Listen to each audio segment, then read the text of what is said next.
I am the world's biggest super fan. You're like a super fan. Welcome to the Business Superfans Podcast. We will discuss how establishing business superfans from customers, employees, and business partners can elevate your success exponentially. Learn why these advocates are a key factor to achieving excellence in the world of commerce.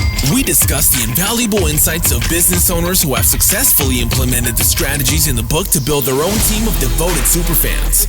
Gain insightful knowledge from the experts who create applications that help you create passionate superfans.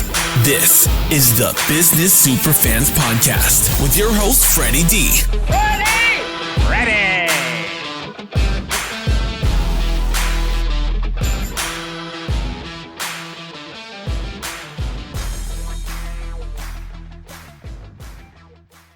Today, I have the pleasure of welcoming an incredible business growth expert, marketing and sales strategist, and consultant, Ann Carden. As the CEO of Ann Carden, Inc., and the expert in you attraction marketing and media agency, Ann brings over 43 years of experience in business, marketing, and sales, with an impressive track record of building 7 successful businesses, selling 5 of them, from launching a global business before the internet era to helping hundreds of entrepreneurs scale their success. Ann has made a lasting impact as a consultant, speaker, and best-selling author.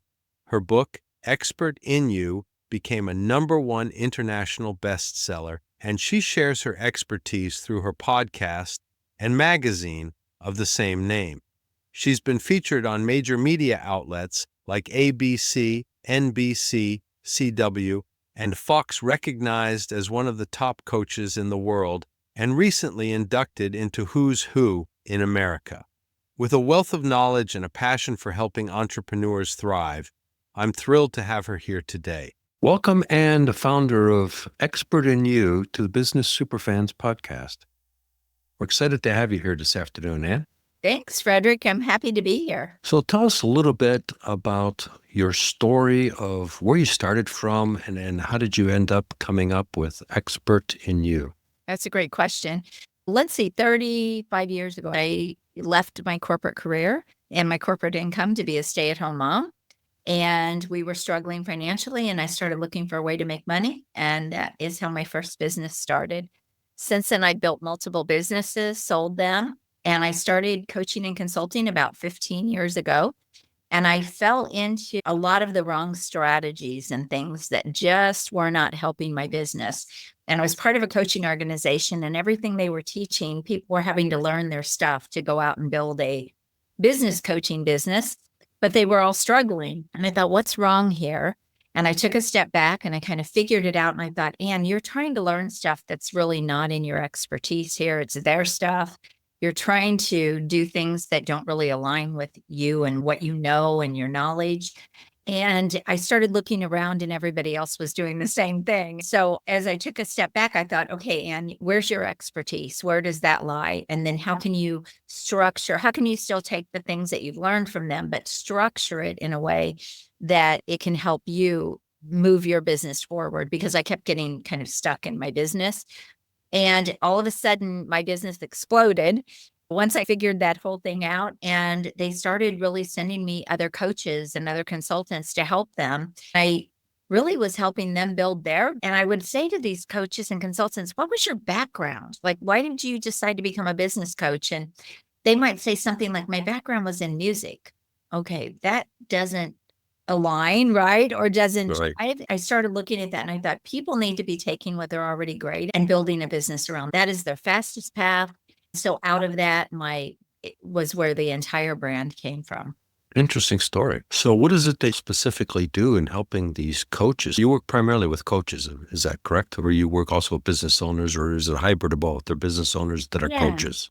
It's really both. So what I really help people do is build out either a new revenue stream. So maybe they have been running a business, but now they want to build a whole nother revenue stream, helping other people with what they've learned. So more coaching, consulting, maybe another professional service that they want to offer to build a new revenue stream. Maybe they want to get out of their business and this is their next step.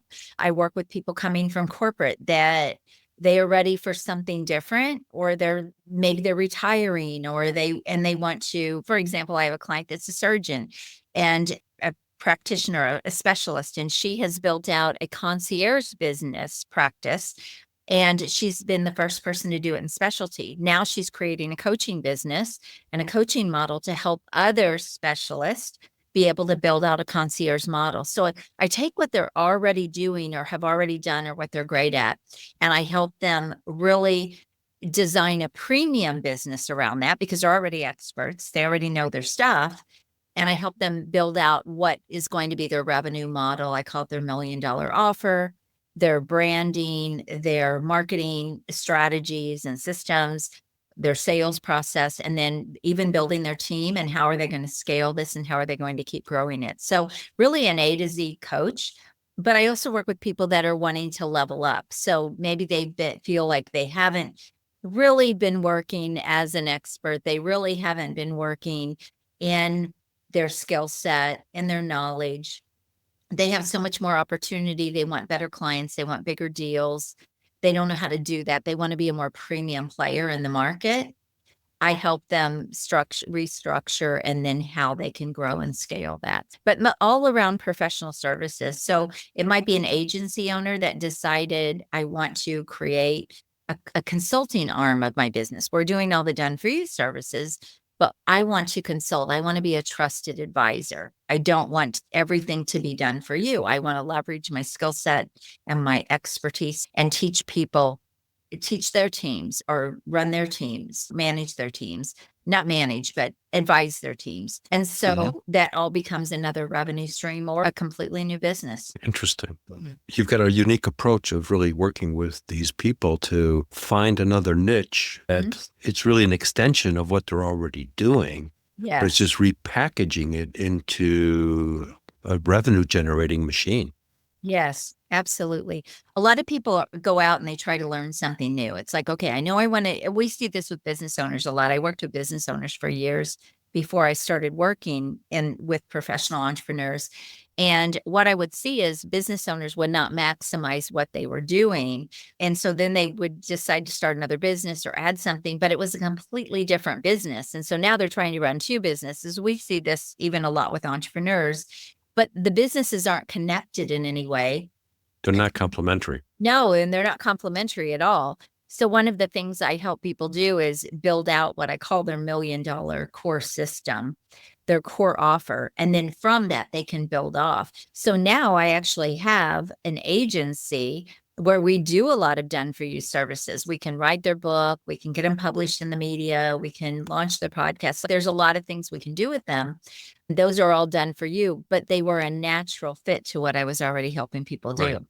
But I was sending them away to go get it done somewhere else. And I said, okay, that doesn't make sense. And so I built off of that. Now I'm really running two businesses, but they're so connected that it doesn't feel like I'm running two businesses. Interesting.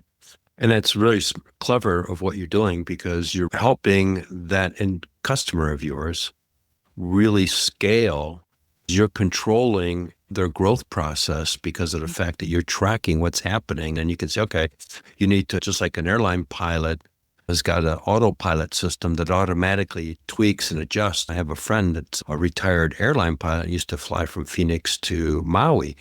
And he would say that the plane would adjust every second because of the wind and everything else happening, that if it didn't do that, it would never arrive to Maui. It'd be someplace out in the middle of the Pacific Ocean. Right. So what you're doing is you're helping them tack back on course so that through the different programs that you're offering, which is really cool. Yeah. One of the things too is business, marketing, sales is always changing, right? We have disruptors like AI coming into the market. And so when they're trying to run their business and build their business, they don't really have time to learn all the business stuff, all the marketing stuff, all the sales stuff. They're trying to be good at their skill set or hone their skills. But it's my business to learn business. It's my business to know what marketing is relevant in the market today. That is my business. So that's where I put a lot of my energy and my focus and my time. And so now I am able to take the most relevant things for them, and they don't have to go out and still try to learn all those things. I can just help them implement those things. And so it's just a faster path for them. to be able to have somebody helping them along the way. That's great. When I was working recently with an interpreting and translation company, I had a business coach that was helping me just keep me accountable. More importantly, brainstorm, because it was a frustrating situation. It was a husband and wife business, and they had reached a plateau and they had no technology, no systems in place. Every 90 days, somebody was quitting, and a multitude of things that they did wrong. So I got involved to help turn that business around. And I had somebody helping me to sometimes it was just, I needed that person to vent. Right. He'd listen to it and he said, okay, now that you got that off your chest, what are you going to do about it? Right. It's like, well, wait a minute, I just Right. talked to you for that. Yeah, I don't believe anybody climbs the mountain alone. And I think the people that try to climb the mountain alone are just they're doing it the hard way. It's just so much easier when you have somebody. And yeah, I definitely am an accountability partner to people as well, keeping them on track and keeping them on course. Look, everybody hits ditches, right? I was just actually having this conversation with my husband. You can be going along, things are great, and then all of a sudden a disruptor comes, or this little thing called a pandemic, and all of a sudden you're in a ditch, right? You run off into the ditch. And having somebody that maybe has been through things before. Yeah, I've been through everything over 40 years in business. So I can't bring up much that I haven't been through and worked through. And so having somebody that has been through a lot of that and has overcome all the fear and the mindset things, and they are just able to help you get through that. I hate to say like a therapist or a counselor, but sometimes It's what it takes. It's it what it does takes. feel that way. Yeah. Because I was dealing with personnel issues and the way they were managing the company, and some events happened and I ended up running the company completely. I had full authority, and we scaled in 1 year by $1 million. That's And we're awesome. talking interpreting and translation. So we're talking $1 a minute for a phone call, getting an interpreter, or getting a Spanish in-person interpreter for $70 an hour. Those kind of transactions multiplied many times is a significant amount. Right. But one of the Right. things that we did was we turned around the culture. And so I started empowering the team, because I'm a firm believer, the team is the extension of the soul of the company. Yeah. So if they're not empowered and love the company and love who they're working for, that tonality comes across to prospective customers and existing customers. And you're going to sense something is off if the tonality is off. You're going to say, I'm not sure about this company. Something's not there. Your subconscious is going to be doing it. Right. And where somebody answered a phone or an email and says, Ann, we're super excited you call. How can we help you bridge your language communications, etc.? Whole different mindset, whole different approach. So what I created is I created super fans first of the team. That transcended to, we were working with independent interpreters. So they don't work for us. They're independent contractors. They work for multiple agencies. So it was now recognizing them because of the fact they're the front line. They're the ones going to the hospital. Right. Because if they're not brand advocates for this company, the hospital's going, why are we dealing with these guys? Maybe we should look at somebody else. So totally get what you're talking about. And I bring that up because I think what you're doing is you're helping these businesses create their own super fans from within the people that they're dealing with. Yeah, absolutely. I mean, again, as business, if it's going to be successful, it has to be successful on all fronts, from how your clients feel about you to how your employees feel about you. Suppliers, All from your of it. distributor, Yes. all of it. Yeah. People, when you're on their podcast, how they feel about you. It's all part of it. Yeah. It's all part of it. And so that's one of the things that I'm excited to have you on, because I bring that to the equation of how you're helping your customers, your business coaches create super fans of the people that they're helping, which is in turn promoting their success. Yeah, absolutely. And it reminds me of when I worked with small businesses when I first got started. Now coaches and consultants, I haven't really seen the same thing because they really have a heart to serve. And so that's their whole thing. But when you talk about a small business, I worked with contracting businesses for a long time, plumbing companies and roofing companies, and some of the basics that did not get done when I first would start working with them that we would have to make sure. Even you mentioned the phone call. Even from the very first phone call, how people were treated, how they treated their employees, and how how they treated their customers. I even see it a lot online with a lot of entrepreneurs. They work really hard to get business in the front door, but it's going out the back door as fast as it's coming in Absolutely. because they're not doing what they need to do within that business to create super fans with their clients. And so all those things have to be looked at in a business. It's not just one thing that makes a business go, but it reminded me of when I worked with a lot of small businesses and just the things that weren't happening that needed to happen. And for a lot of them, they just have to learn that along the way. They have to learn what it really takes. But how many businesses don't even open their doors anymore? I mean, I am blown away by when I go to a business and they say they have hours on the door and yet they're not there. They haven't opened. They don't answer the phone. We're seeing it all across America where Yep.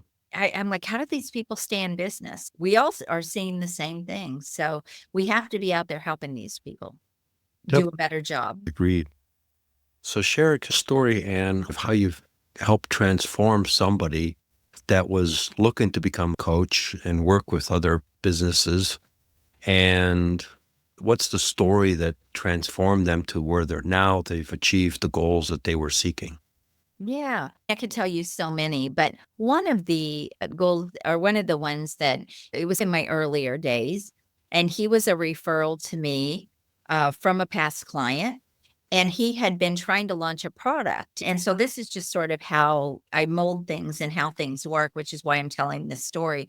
He was trying to launch a product that he was bringing to the US from Europe. And he knew his target audience. He had a business before, not in the same thing, but he had businesses before. So he wasn't new to business, but he just could not get this product off the ground. And his marketing was wrong. His offers were not put together in a way that he could hit the money or the level that he wanted. Everything was just off. His sales process was off.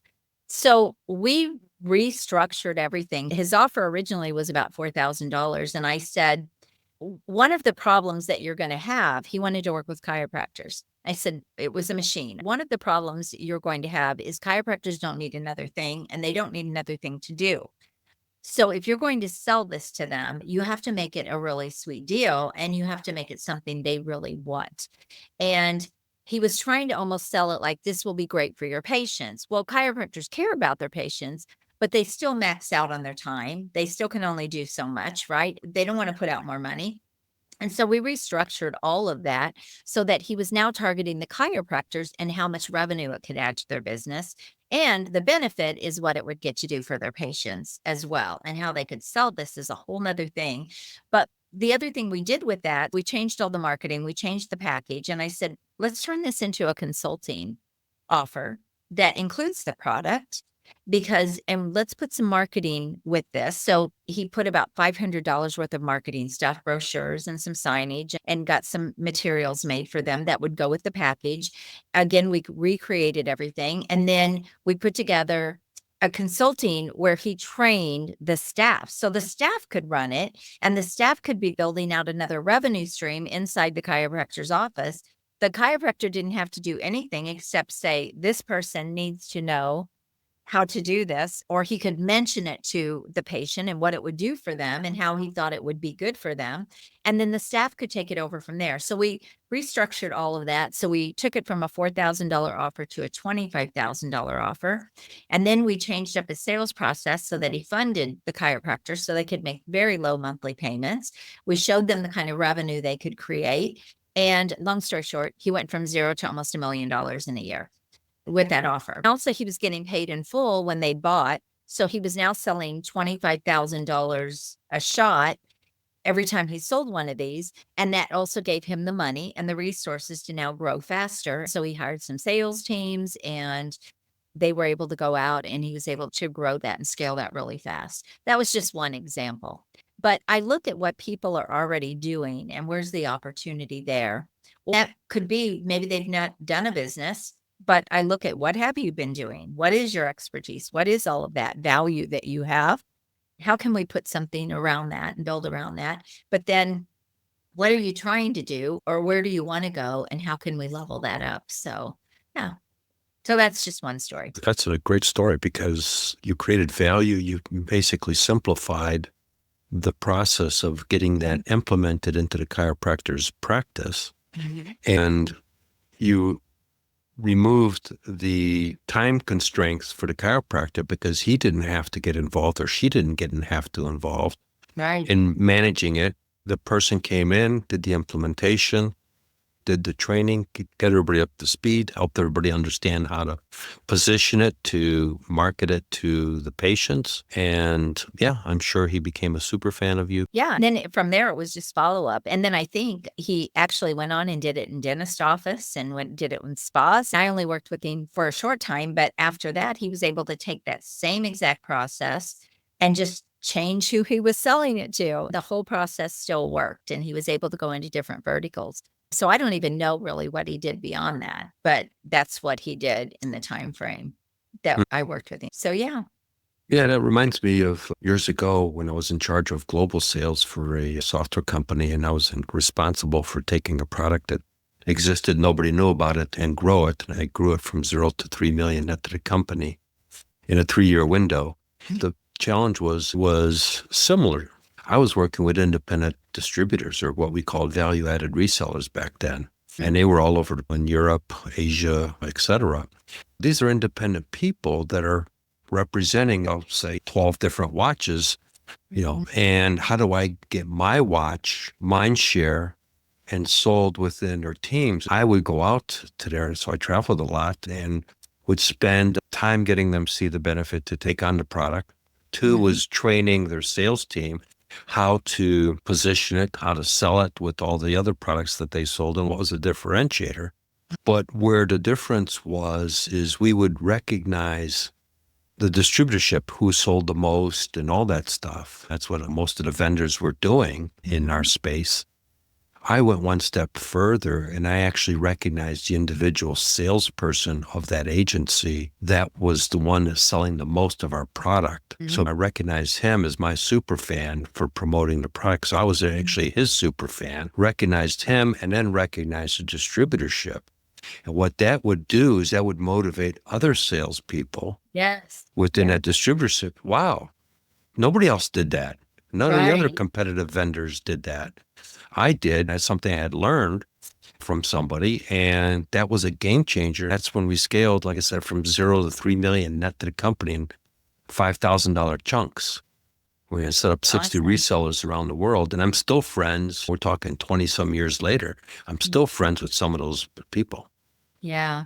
It's amazing how much can be done with even just an outside perspective or an outside person that can just see things you can't and can help you implement things faster. And I love that story. That's such a great story. Thank you. So let's go back to what's your ideal customer and how do you work with them so that our listeners, if somebody's interested in reaching out and looking for help, how would you work with somebody? Let's say, pick me. Okay, how would you take me, put me on a hot seat? How would you turn around and look at what is it that I'm doing, and how could you help somebody like me or somebody we're dealing with a lot of solopreneurs and small to mid-sized businesses. I've got some people that I've done some work with and talk with that do wellness stuff. Some people do with mindset. One person is a business coach that I just interviewed on a show that is from the Navy, and he's just launching his coaching business. Yeah. Those are all great people. And I've worked with a lot of mindset coaches and obviously business coaches. So one of the things that I do is really take them through a process of, first of all, if they have anything that they're already doing, then I look at that and I see where their bigger opportunity is. Almost everybody has a bigger opportunity. Sometimes they have fallen into particular strategies or something that they see out there. Funnels is an example. I help people work at a really premium level. So they're playing in kind of in blue ocean. So the way I can do that with them is because I'm taking what they're already great at and I'm helping them build a business around that. I don't typically work with people who are trying to learn something. And then I want to learn something to be a business or to build a business. I'm in training to be a life coach so I can be a coach and build a business. Those are not my people. My people mostly are in the B2B space. If they're not in B2B, like mindset coaches, I'll move them into B2B. I'll move them into business. because that's where their bigger opportunity is. That's where the more money is. And I help people get high-end clients. That's my whole model. I help them build a premium high-end business. So most of the clients that I work with, $25,000 might be their low offer. And I've helped clients get $400,000 clients. It's working at that higher end. So what I would do is really look at what are they currently doing?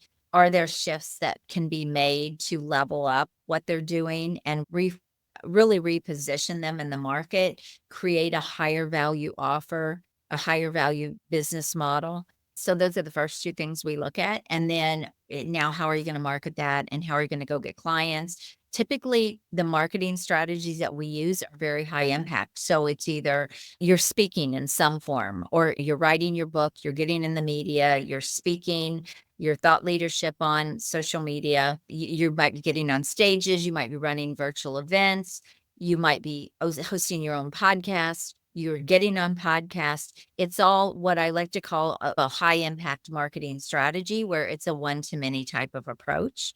These are the strategies we use. And that also levels them up and levels up their visibility in the market too. So it kills a lot of birds with one stone. So those are the marketing pieces, and then helping them obviously put the sales process in place to close those higher end clients. From there, if they want to scale, I have a 4-step process. It's premium offers, it's positioning, promote, and then profits. So that's the 4 buckets of my accelerator. And different people come into me in different phases, and they might already be selling something at $100,000, but could that be 250 or could that be 300? So I look at those things first. Or do they just need to add more offers to what they're already doing? I look at just everything that they're doing and everything they have, and just really help them define what that new business or new model looks like. So whether they're just getting started in business, helping them build all those pieces out, or they're scaling their business, helping them level that up and get out of being in the mainstream and move them into the blue ocean or top of their market. It was winded. No, that's fine, but that's important for our listeners. Somebody that's interested in your services or wants to know more, at least now they have an idea of what it is that you're doing and how you can potentially transform not only their business, but effectively their life. Yeah. Oh, it's life changing. I think you mentioned a mindset coach. I think of one of my mindset coaches who was brilliant. She'd been doing it for a long time. But when she came to me, I don't think it was probably even getting to maybe $50,000 a year, maybe $60,000 a year. And she just kept getting stuck. But she was selling her services so low that she had to have so many clients. And so we moved her into the business sector. We restructured and repositioned everything. And she closed a $50,000 client with mindset coaching. So it's just knowing how to put the pieces together, which was just almost unheard of for a mindset coach. But it's also why I love the business sector. It's what I know anyway. I'm more of a B2B person, but it's what I know. But I also love it just for the fact that it helps them build a more simple business and they can get paid a lot more. And there's such a need for their expertise. So yeah, whatever sector they're in. Well, absolutely, because having been in sales for decades, it takes the same amount of effort for selling $100 item as it does $100,000 item. Yes, Same sure. amount of follow-up, same amount of time, same Yes. amount of engagement. It's the same thing, but the Actually, I ROI think it's is night and easier. different. It's a little easier to sell high. People don't realize that. But when you're selling very low, you're dealing with a different type of client, a different type of mindset. A lot of times you're dealing with people that might not have the money, like they're having to decide, do I want to pay my electric bill or do I want to invest in this? When you're dealing with higher caliber clients, they're looking for the shortcut, they're looking for the speed, the money's not a factor. That's a very different mindset from what most people experience because of the way they structure their business. And there's such a great pleasure to work with too, because they actually require less because you don't have to drag them on the bus. Yeah, no, I totally agree. I just recently fired a client. Well, done that. We've all done that. And people don't realize that they need to do that. Well, Yes, you sometimes do. that client is draining you and costing you money. And you're not seeing it because you're into it. You're into the weeds. You're not looking outside. And that's where an external person can change. But this particular company was in a service business.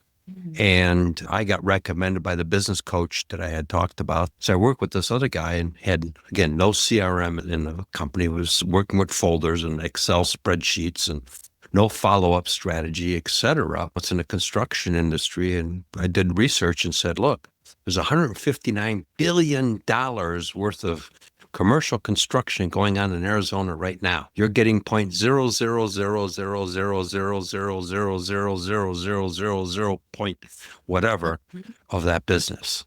So we need to put systems in place and everything else. That business been around 30 years, did great work, but it was a family run. Right. Very Doesn't short mean mindset. place. Yeah. And I put systems in place and things like that. And some of the people got it. So they had one person that wasn't family and he was getting at what I was doing. But it got to the point where they felt they couldn't control it anymore because they didn't understand it. It was like, wait a minute, they had never gone to any events with general contractors and stuff like that. Come to one and says, look, here they all are. 50 general contractors in one spot. It doesn't get better than this. Right. In 6 weeks, I put together a $1.1 million bidding opportunity for him of multiple contractors that he had never even approached. But he couldn't see it. He didn't understand what was happening. I just basically said, this isn't going to work. People stay stuck in their ways. They're not willing to change or they're not willing to evolve. You can't help clients like that. Yeah. No, it's just like you're saying, because he was losing control because he didn't understand how to use the CRM, wasn't computer literate. Right. And it was just And beginning. probably refused to learn, right? Oh, yeah, totally refused to learn. You said sometimes we had to fire people. And I just look at it this way. Life is too darn short. And I don't want to be drained by clients. I had those clients and they drained me. And at some point you have to say, it's not worth it. No amount of money is worth it. So go to clients that will appreciate you, will implement, will do the things. And part of the reason why I help people do it in a higher end market is because those higher caliber clients are those people. They get it. They already get it. Well, they leverage their time. That's the bottom line. Time is the most, I keep telling people, time is the most expensive and limited resource that we have. You can't buy more of it and you can't buy it back. 100%. You'll never get more. So make good use of it. Yeah. And I, for one, don't want to be going to bed at night thinking about my clients, having bad dreams about them because it's not going well. That is not something that I want to live. No, I mean, yeah, I could say this guy went and took him to a meeting with a bunch of women and he was dropping F-bombs. Oh, my gosh. And I was, okay, this is going to be a long day. Yeah. Yeah. So, yeah. Okay. I'm going to laugh about it today. Kind of figure those things out as you go. But if you have the idea, if you don't just take everybody because they're breathing and they have money, Right. You can build a business that you absolutely love. And you brought up a great point there, Ann, because you need to really look for your ideal client. Because as you just said, you don't want necessarily everybody's breathing and can pay for it. You want to really work with somebody that wants the transformation. Yeah. That wants to go from this level to that level. And it really doesn't matter what it is that you're marketing. It's still, the bottom line is, even if you're doing remodeling or services or you're selling technology, whatever it is, that recipient that you're talking to has got to be open-minded that says, I need to do something to transform and go from this level to that level. If they're not even open-minded, it doesn't matter how good you are. You're not going to pass go. Well, not even that. You'll totally lose confidence in your skill set. When I first started in the coaching space and I was working with people just trying to get my feet wet and trying to really figure out my business, and I was working with people who I wanted their success more than they did. So that doesn't ever go well, right? Right. And it broke my confidence. It was one of the reasons why I took a step back and said, I'm not loving this. Why did I work so hard all those years to learn what I've learned? And I can't get them to do anything. I can't get this. I can't get them over the finish line with this, or they won't implement, or it's a consistent complaining, or whatever it was. And I just thought, I must just not be very good at this, even though I knew I could help them. I knew I could help them make money. I knew I could do all that. And it just broke my confidence. And then when I started working with the right people, it was like, oh, wow, I'm pretty good at this. I know how to help people. And I can get amazing results. Yeah, no, you bring up a great point because I was selling, and sometimes when I was selling technology and a multitude of other things, I helped a bath remodeler that does those fiberglass drop-in things. And I went to some guy's house for a project in a condo in Chicago, and I never sold this stuff before. And I ended up selling their largest condo remodeling project in the company's history. It was about $145,000 back in 2008. Uh-huh. It was just because I had a conversation with the guy. Yeah. But there's been times where, I didn't get the sale and all the buy signals were there and everything else. And then you go, what did I do wrong? Our minds sometimes can be our worst enemy because the negative self-talk. Our worst enemy if we don't learn how to manage them, that's for sure. Yeah, our negative self-talk. And you go and you got to slap yourself upside the head a couple of times and go, okay, wait a minute. Get back into the game. Yes, 100%. We all have those moments too. And I think that's an important thing for people to know too. It's kind of like I said, you'll be going along, things are great. You're going up the mountain, all of a sudden you fall into a big cave or something. It's like, what happened? But you have to be able to pull yourself out of that and keep moving forward and push through any fear and take big risks and take big, bold moves. And you just have to know that's how that's how life is too. Sure. That's how business is. When you work with that customer that appreciates it and it becomes your super fan because you've helped transform and grow their business, they're going to tell all of their colleagues, and that's going to attract more business for you as the coach or whatever business that you're into. So it's all full circle. Yes, 100%. Yeah. So, Anna, great conversation we've been having. Unfortunately, our clock is kind of running up here. So let's talk about how can people find you, and do you have an offer for our listeners? Yeah, absolutely. So one of the things I love to do is if you like what I'm talking about and you maybe want to do this in your business, it resonates with you, book a call with me at acarden.com and let's just have a conversation. I often have workshops that I'm running that I can invite you into, or maybe you just want to jump in and get started and we can talk about what that looks like. So that's the best way. I'm actually putting together a brand new website for Expert in You. It's not quite ready yet. So you can go to annlcarden.com and that's my personal website. And there's resources on there and you can grab my books on there. So there's a lot on that website that you can get my podcast. And I have a magazine that just came out. So a lot of resources. Very cool. Very cool. Ann, it's been a pleasure having you on the Business Superfans podcast. Great information for our listeners and a great conversation that we had. And we definitely look forward to having you on the show down the road. Thank you so much. It's been fun. We hope you took away some useful knowledge from today's episode of the Business Superfans podcast. The path to success relies on taking action. So go over to businesssuperfans.com and get your hands on the book if you haven't already. Join the Accelerator community and take that first step in generating a team of passionate supporters for your business. Join us on the next episode as we continue guiding you on your journey to achieve flourishing success in business.